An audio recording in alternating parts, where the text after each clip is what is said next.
where it is divided into mainly two categories, the humanities and the natural science programs. It is very intuitively to think that the humanities students will be studying more about those courses, natural science students will be studying more about math and sciences. But in reality, this is certainly not the case, and rather the humanities students are studying more about math, and math is their crucial point, and that is the standard in which they get into universities by. For instance, even if a student is very good and efficient in learning social studies or economics and so on, if their scores in math, especially in Sunung or Moyosa, is not good, they fail into getting into universities. And this is the problem that we have identified in the current status quo, and that is the problem that we are attempting to solve by this policy of the admissions officer system. Now, as I've explained to you, in the current Korean education system, their major and the studies that they are focusing on is completely different. As I've proven to you with the example of humanities students having to be very good at math in order to get into good universities, this is a complete contradiction within the current education system. Now, by implementing this admissions officer system, what we are trying to do is collecting and be able to recruiting students who are talented and motivated, but just not completely recognized by the current education system. Now today, we will be introducing you mainly three arguments. The first about the purpose, and the second about the benefits, and finally about the social implications. Now before moving on to the first and second arguments, I would like to first of all emphasize this one fact that I've mentioned you in the introduction. These students are in their high school courses and they are studying for their university, which is their final step before going on out into the society. And it is their requirement and it is their job to fulfill in that major. However, because of the Korean education system, they're unable to do this, and rather they have to focus on something else that's completely irrelevant to their major, and these students are unable to get into the university that they need. Now, before I move on to the first and second arguments, I'd like to go on to refuting the Prime Minister. Now, the Prime Minister's first argument was mainly about how the extracurriculars are harming our students. Now, there has been very great misunderstanding in his arguments. Now, the first is about what is EC? EC is extracurricular activities. Literally, it is activities that are outside of the school's curriculum. It does not necessarily mean and include only competitions and those things. It includes various activities that one engages in. For example, in the example that he had provided regarding the rural students, these rural students may have limited opportunities in attending competitions or conferences held in Seoul. However, because these students are in a unique environment, they have more opportunities to engage in other extracurricular activities regarding their region. In other words, they are not limited, but rather in some way, in their own way, have unique opportunities. The second is about the purpose. He has mentioned about who's these universities want to choose. He has mentioned about how these universities want to choose the students with the best academic abilities. Now, once again, because the Korean education system is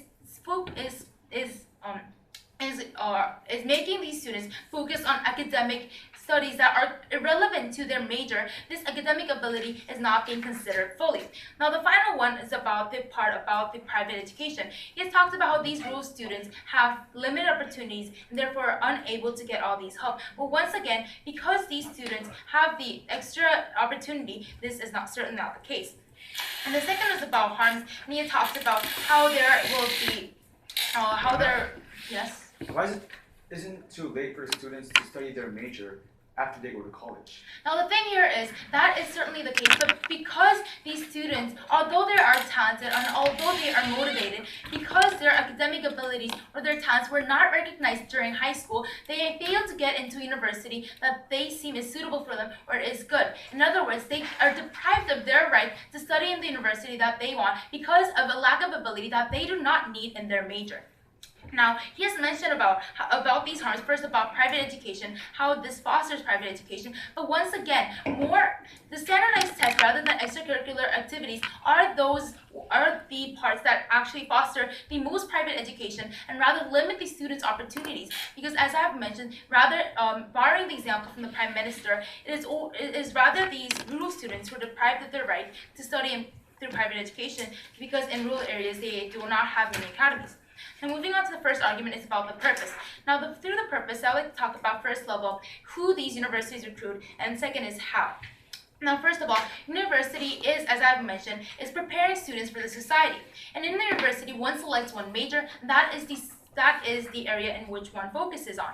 However, because these students are unable to show their passion and their talent through this current education system, because they are all graded on matters that are outside their major, the university is being forced to pick students that are not really suitable to their characteristic and to the purpose. And second is how. In the past, these students have been picked based on their scores and based on irrelevant matters matters irrelevant to their major. And also, because of the characteristics, students were being picked regardless of the university's characteristic. But through this mission officer's policy, the students are being picked based on their passion, based on their talent, regarding their major. In other words, these students are being picked on the matter that they are most importantly focused on.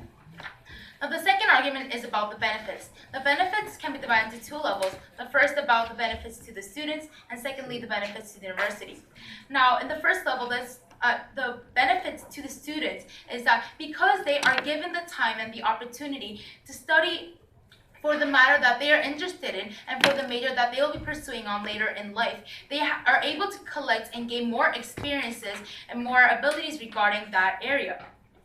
For example, if a student was interested in engineering, instead of having to study extensive English or extensive Korean literature, the student will be able to study for engineering certificates or other matters that will actually help him throughout his life as one part of his life in high school.